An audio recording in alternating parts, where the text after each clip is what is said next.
Labvakar, šodien atklājas kultūras namā. Un, jā, mums ir īstenībā ļoti daudz tie kuriozi, bet viens no pirmajiem, kad es teicu, ka mums vajag pastāstīt kuriozi, ko mēs... Mums bija vienbalsīgi, viens tāds riktīgi labs. Viņš ir gan izstāstāms, mēģināšu cik var īsāk. Mēs bijām ceļā uz festivālu Horvātijā.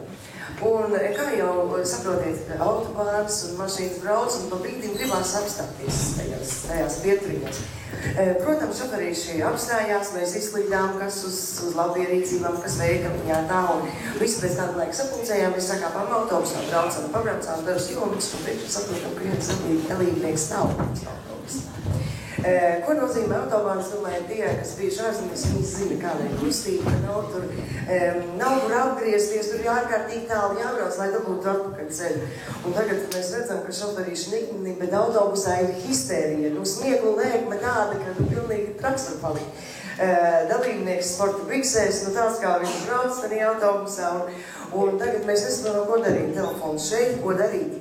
Šoferītis slēdz atpakaļ ātrumu un dod atpakaļ gaitā. Mēs likās braucam veselu mūžību, autobusā valda hauss, pilnīgs, visi rēdz līdz asarām. Šoferīši lamājās tā, ka atstāvs ceļās, bet neviens no dalībniekiem neņem to īstenībā galvā, jo mums ir smieklīgi, briesmīgi un arī drusku saka satraukums. Un tas dalībnieks par to laiku, kamēr mēs braucam atpakaļ gaitā pa to autobānu, skrien, visas mašīnas viņam pīpina, un es domāju, ka tur emocijas bija no abās pusēs tik varenas, ka, es domāju, to vienkārši nevar aprakstīt. Tas bija īsumā, nevarēja īsāk piedodiet. Un šovakar mēs gribam aicināt jūs ar divām dziesmām. Viena ir otras puses dziesma uzzīmē mani, un otra ir Cīrulis. Cīrulis mums veltīts vairāk Latvijai. Tieši pavisam nesen 4. maijā mums bija ļoti skaista diena Baltā Galdama svētki. Un ar otru dziesmu mēs gribētu jūs visus sveikt Latvijas svētkos. Brīžāk sēdīsimies pie viena galda, pie Balta Galdama.